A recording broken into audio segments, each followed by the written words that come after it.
Welcome back to the Liberty and Democracy podcast. We are back after a nearly one-year break, and we are currently working on building several new websites connected with this podcast. From now on, we plan on offering weekly episodes to freedom and democracy-loving people from all over the world. We're happy to continue sharing our episodes with you. In today's episode, we focus on the courageous people of Afghanistan. Today's episode is thus titled, "The Light That Cannot Be Extinguished, Freedom, Dignity, and the Unbreakable Human Spirit, a Message of Hope for Every Afghan Who Refuses to Surrender Their Soul." Okay, are you ready to begin? Let's do it. Episode 59, The Light That Cannot Be Extinguished, Freedom, Dignity, and the Unbreakable Human Spirit. A message of hope for every Afghan who refuses to surrender their soul. The light that cannot be extinguished. Freedom, dignity, and the unbreakable human spirit. A message of hope for every Afghan who refuses to surrender their soul. To the people of Afghanistan, you are not forgotten. To every Afghan woman who yearns to learn, to every young man silenced for speaking truth, to every family living in fear of those who have hijacked the name of God to justify cruelty, this message is for you. You are not alone. You have not been forgotten. And the darkness that surrounds you today is not your permanent destiny. Even the longest night must yield to dawn. History is full of people who lived under the boot of oppression and emerged, not broken, but forged. Your story is not over.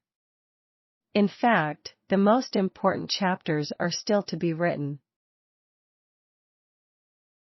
Freedom is not a Western idea, it is a divine gift. Those who oppress you will claim that freedom is a foreign concept, imported by enemies of Islam. This is one of the greatest lies ever told. The Quran itself declares, "There is no compulsion in religion," Al-Baqarah 2:256. The Prophet Muhammad, peace be upon him, delivered his final sermon declaring that every human life is sacred and inviolable. The great Islamic scholars, Al-Ghazali, Ibn Rushd, Ibn Khaldun, championed reason, justice, and the dignity of the individual centuries before the modern world coined the word democracy. Consider these truths that no tyrant can erase. God breathed His Spirit into Adam, into every human being, making each person inherently dignified and free. Quran 15:29. The right to seek knowledge is not merely permitted in Islam, it is commanded. Seek knowledge from the cradle to the grave, said the Prophet. When a government bans girls from school, it is not defending Islam, it is defying it. Justice, ADL, is described in the Quran as a command from God, for 135. Governments that rule through fear, torture, and oppression are not servants of God. They are in rebellion against Him. Every human being is born with aql, the gift of reason. God gave you a mind. No earthly ruler has the authority to forbid you from using it. Oppression is not governance. It is a crime against the creation of God. The concept of shura, consultation and collective decision-making, is woven into the Quran itself, 42:38. Democracy, at its core, is the political expression of shura, the idea that leaders must be accountable to the people, not above them. This is not a foreign idea. This is your inheritance. Afghanistan before the darkness, what was, and what will be again. Let the world not forget, and let you never forget, what Afghanistan was, and what it is capable of becoming again. Kabul, the Paris of Central Asia. In the 1960s and 1970s, Kabul was known across Asia as a city of culture, learning, and cosmopolitan life. Women attended Kabul University in great numbers, studying medicine, law, engineering, and literature. Professors from around the world came to teach there. Afghan poets, musicians, and artists contributed to a rich cultural tapestry that reached back thousands of years. The streets of Kabul were alive. Women walked freely in modern dress.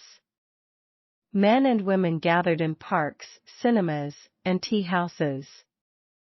Afghanistan was a place of genuine intellectual and spiritual vitality. A nation of extraordinary heritage. Afghanistan sits at the crossroads of civilizations: Persian, Indian, Greek, Mongol, Turkic. This is not a land of ignorance.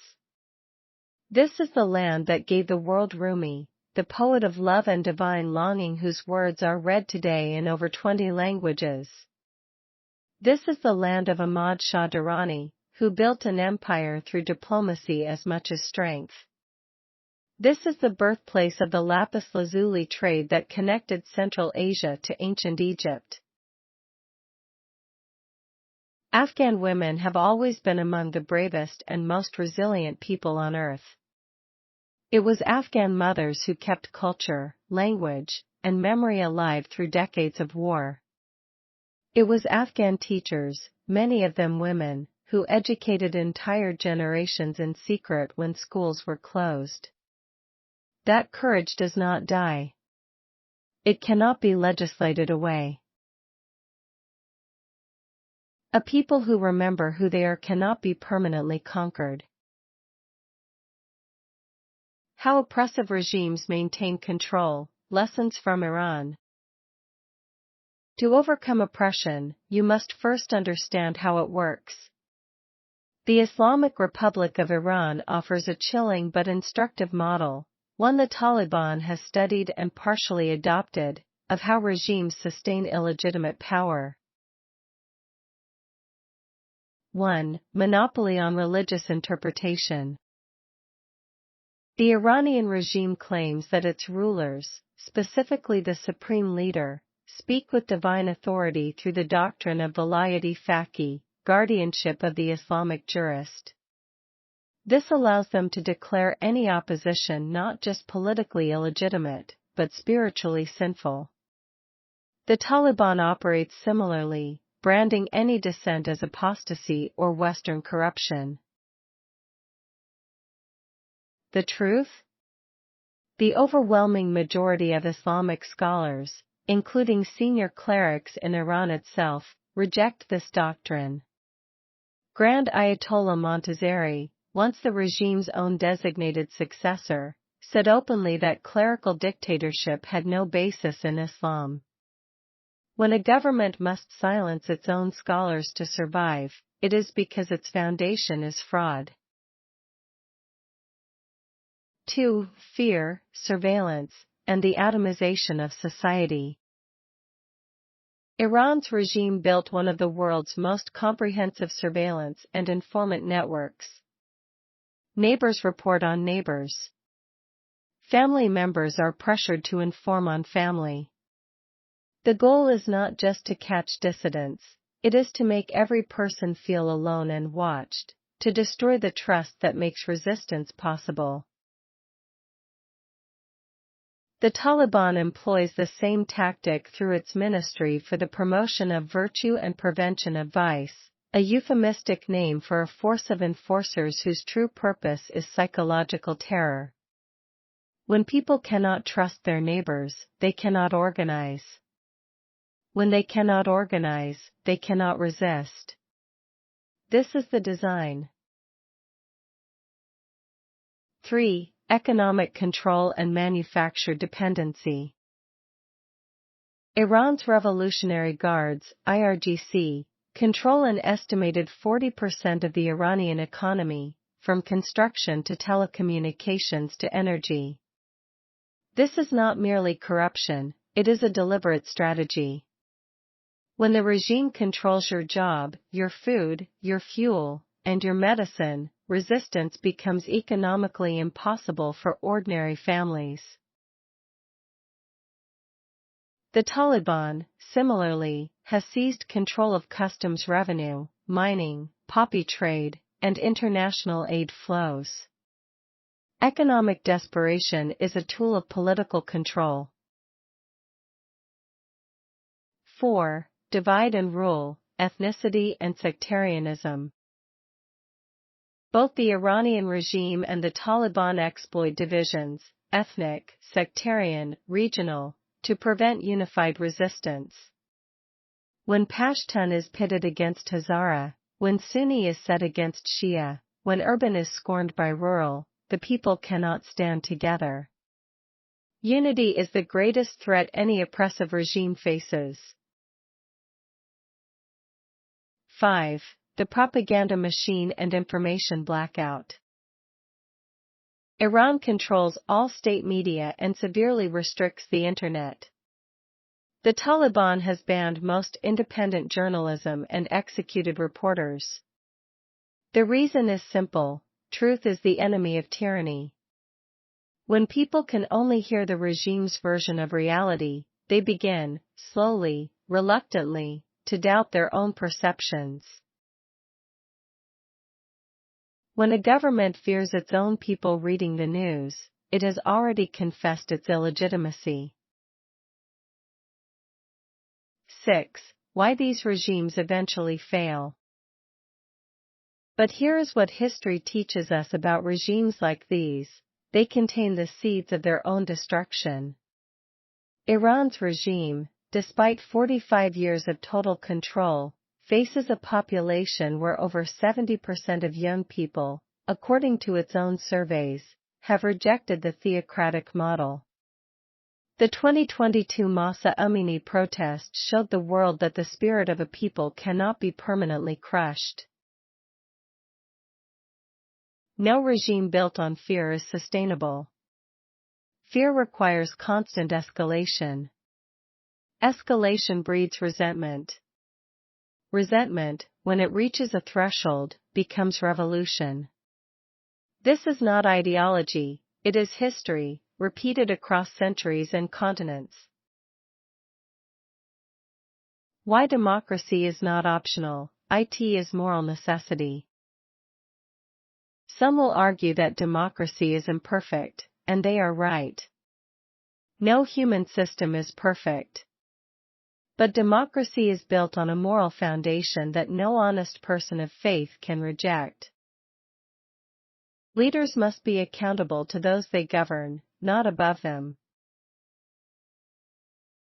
Every person, man, woman, young, old, from any ethnicity or background, possesses equal inherent dignity. No single person or group has the right to impose their will on an entire nation by force.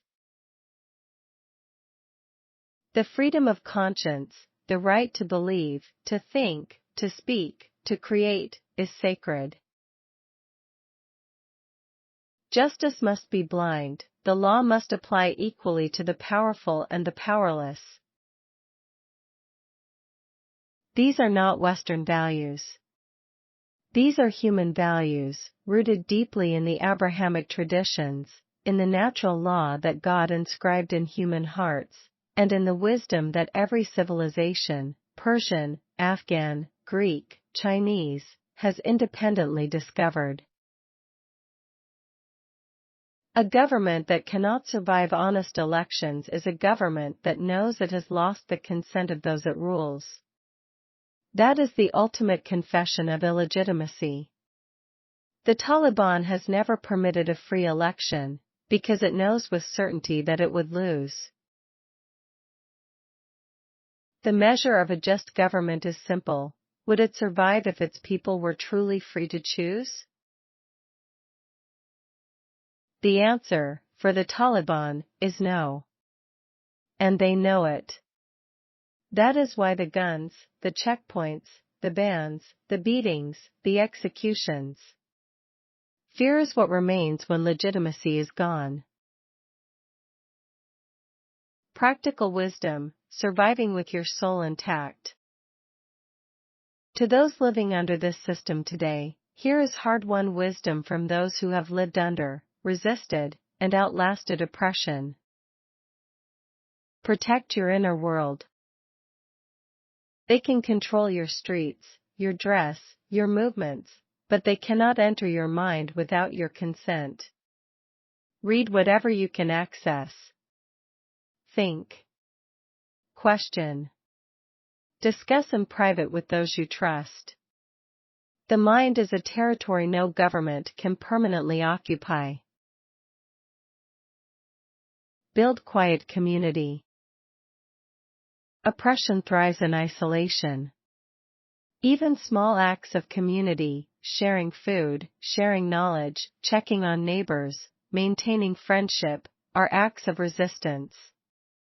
The Taliban fears community because community creates the possibility of solidarity, and solidarity is the foundation of all change.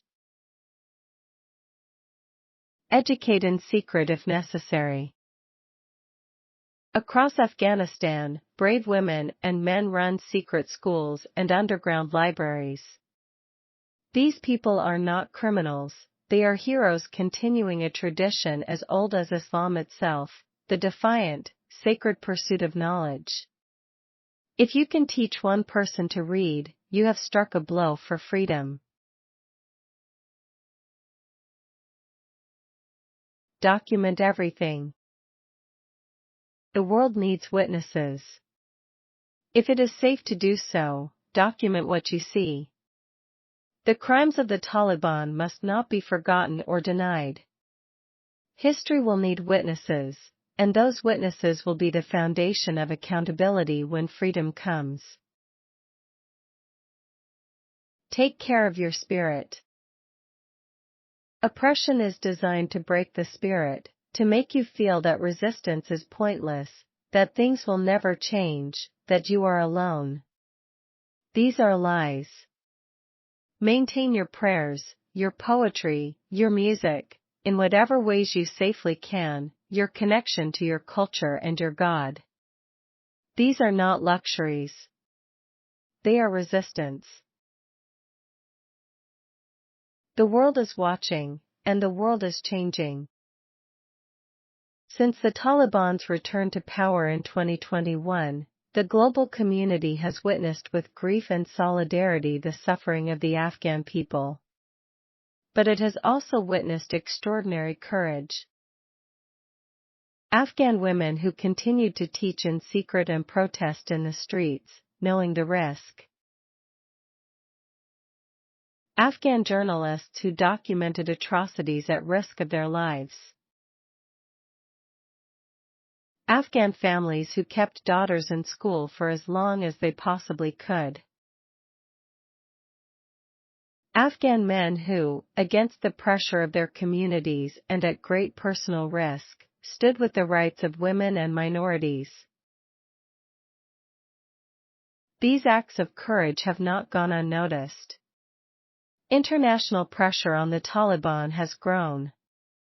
The UN's declaration of the Taliban's gender apartheid as a crime against humanity marked a historic moment.